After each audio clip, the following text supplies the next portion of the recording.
Et bon après-midi à tous. On est content Salut! de prendre ce moment avec vous cet après-midi. Vraiment, c'est une joie Oui! avec les deux, partager Ouais. ensemble. Euh, Salut, famille sans frontières. C'est tellement bon de passer les quelques courts moments ensemble, quelques minutes, mais on voulait vraiment le faire Vraiment, ensemble cet après-midi. c'est bon. Et puis, ce qu'on avait vraiment à cœur de Hmm. partager, c'était sur la paix aujourd'hui. On avait Ouais, vraiment ça, les deux, dans notre cœur, exact. de partager quelques minutes sur la paix de Dieu.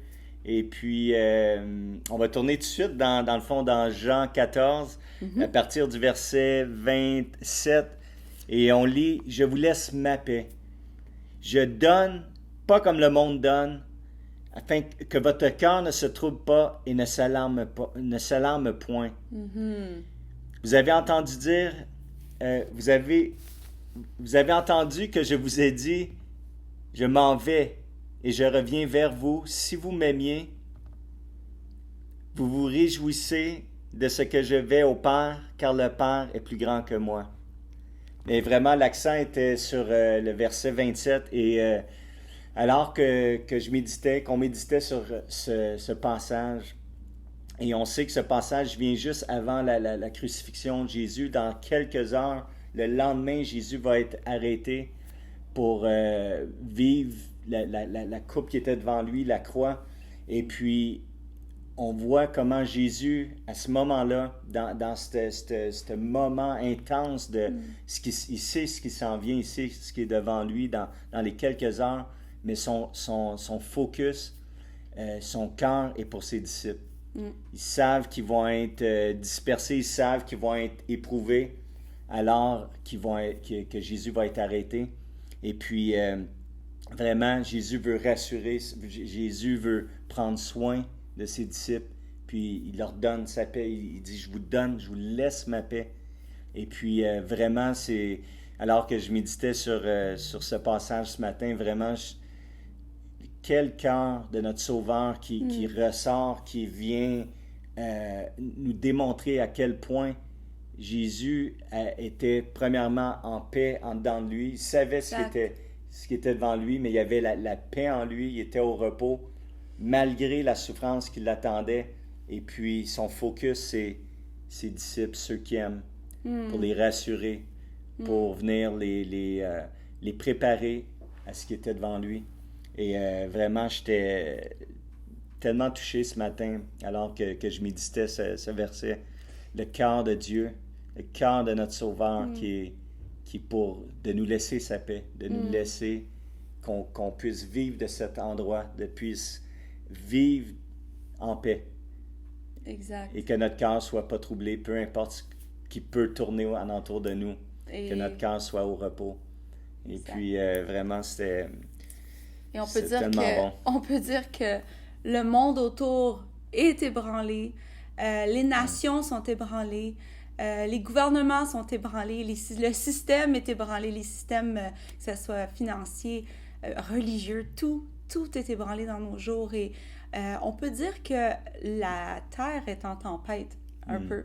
Mm. Et quand Dominique me partageait ce que lui avait reçu face à la paix ce matin, je me disais, ce qui me venait dans mon cœur, c'était le Seigneur nous prépare comme il a préparé ses disciples, puis il leur a dit que votre cœur ne se trouble pas. Mm. Il savait qu'est-ce qui s'en venait, exactement ce que Dom dit. Il savait qu'est-ce qui s'en venait et il voulait les préparer. Et de la même manière, on entend, ça fait plusieurs jours, au-delà d'une semaine, qu'on entend vraiment, parce que pour ma part, j'entends vraiment le Seigneur dire que votre cœur ne se trouble pas. Pas nécessairement, oui, présentement, dans ce qu'on vit présentement, mais aussi dans les jours à venir. Ouais. Jésus veut qu'on puisse vivre de cette paix qui est la sienne. Et alors que je méditais sur sa paix, lui qui est le prince de paix, et quand il dit, je vous laisse ma paix, pas celle que le monde donne, celle que le monde donne qui est fragile, qui est basée, qui repose sur les circonstances. Mm.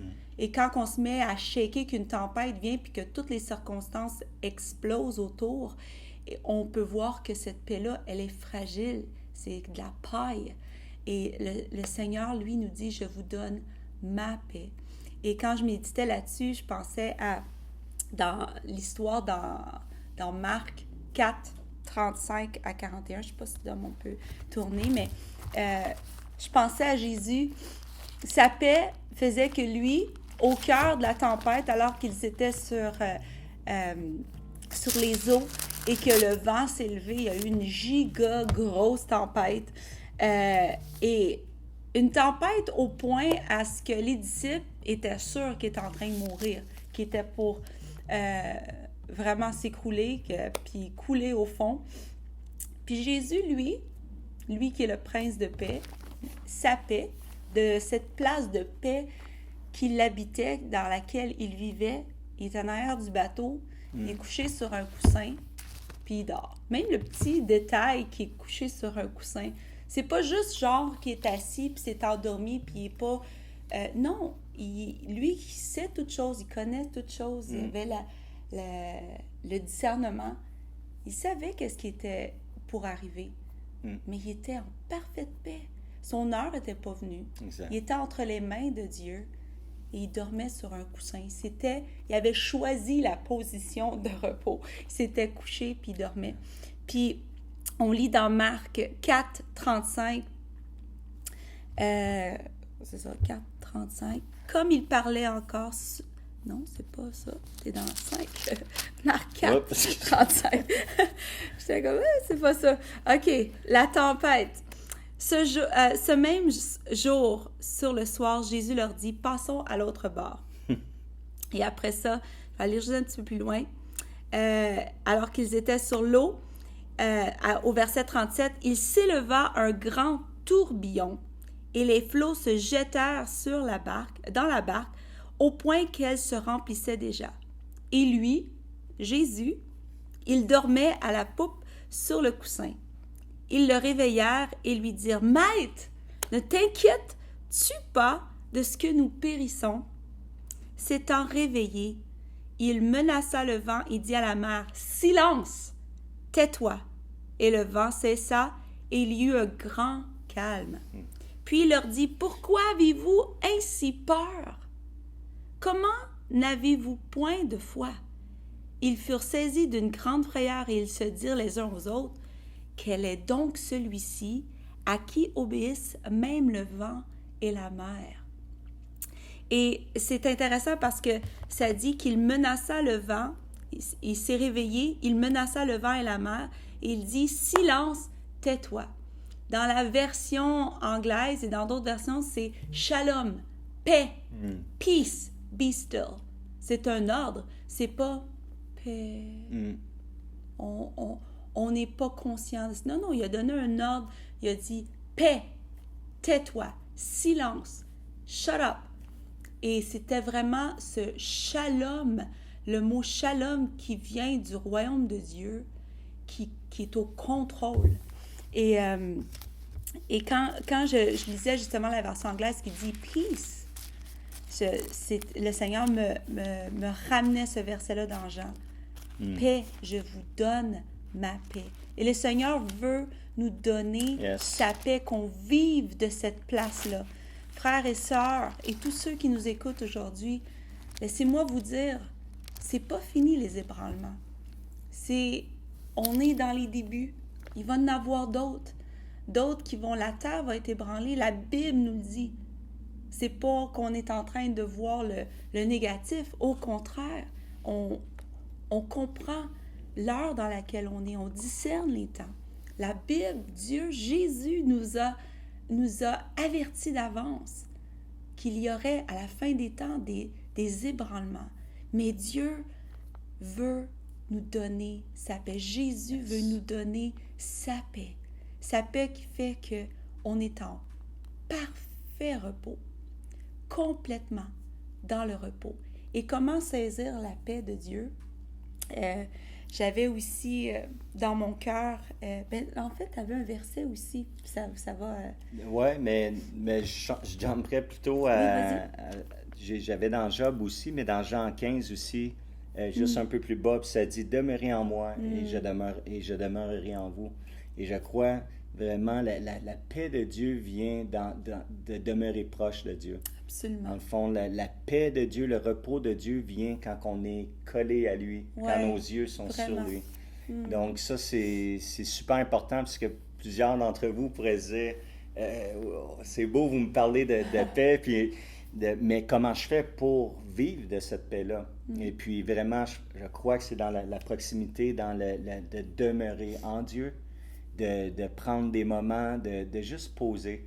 Juste quand ça s'agite personnellement, quand ça se met à s'agiter dans ma vie ou dans mes pensées où je commence à être agité, ben je vais parfois juste m'asseoir, regarder quelque chose de paisible, juste de regarder, La dans notre nature. cas, la nature chez nous. Et puis, juste de tourner nos regards vers Dieu, de s'arrêter, de reconnaître que, wow, il y a de quoi qui commence, je commence à ne pas me sentir en paix ou agité. Posez, je dirais posez, arrêtez. Ne poursuivez pas vos journées sans la paix de Dieu. C'est Absolument. primordial. Wow. Et puis c'est ça, de demeurer en lui, c'est d'arrêter, Ouais. de le reconnaître. Wow, où est-ce qu'ils sont mes yeux là présentement? Est-ce que je suis en train d'écouter Wow. la voix ou des fois c'est l'ennemi qui peut nous bombarder? Puis, et des fois ça peut être notre voix, ça peut être toutes sortes de situations, peu importe des circonstances, mais arrêtez et sachez, reconnaître, non, Dieu, t'es où présentement? Parce qu'il est là. Ouais. Il est jamais loin, il est toujours prêt. Et puis, il faut demeurer en lui. Et il nous dit, demeurez en moi et je demeurerai en vous. Donc, il y a un aspect de demeurer, de vivre en Dieu. Et Dieu vit en nous, mais de reconnaître, non, Dieu, t'es proche. Il n'y a pas de circonstances trop tumultueuses pour Dieu. Il n'est pas ébranlé de rien ce qui se passe. Il n'y a rien qui l'ébranle dans ce qui se passe dans le monde. Il est au contrôle, absolument. Et puis, il nous invite à rentrer dans sa paix. Et puis, Wow. là, juste vous encourager avec ça cet après-midi. Demeurez. Si vous vivez un tumulte à l'intérieur, une tempête, à chaque jour, il y a une portion pour vous. À chaque Absolument. moment, c'est pas sa volonté qu'on vive pas en paix. Non.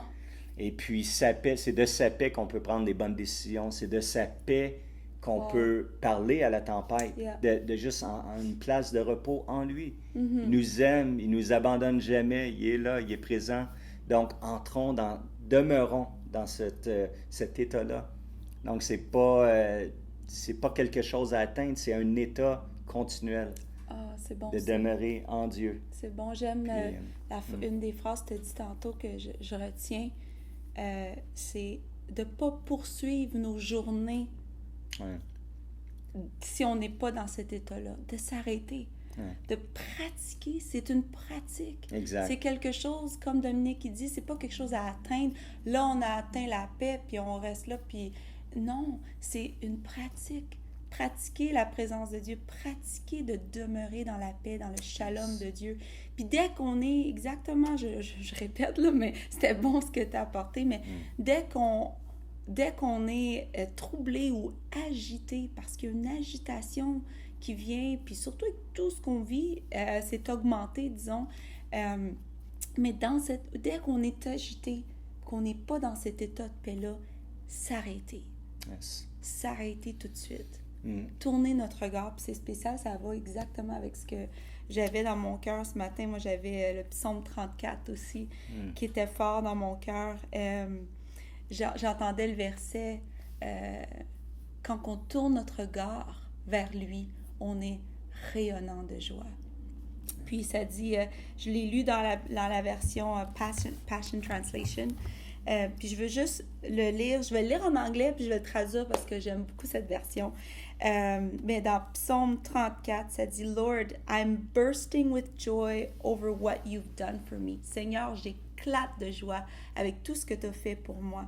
« My lips are full of perpetual praise. » Mes lèvres sont remplies de louanges continuellement. « I'm boasting of you and all your works. » Je me glorifie en toi et de toutes tes œuvres. So let all who are discouraged take heart. Que tous ceux qui sont découragés puissent se saisir et prendre cœur. Dans le fond, comment on dit take heart? S'encourager, être encouragé dans le fond. Join me, everyone. Let's praise the Lord together. Let's make him famous. Joignez-vous à moi, tout le monde. Et c'est ce que je vous lance aujourd'hui. Joignez-vous à moi, tout le monde. Adorons, célébrons le Seigneur. Rendons-le fameux. Let's make his name glorious to all. Qu'on puisse rendre son nom glorieux pour tout le monde.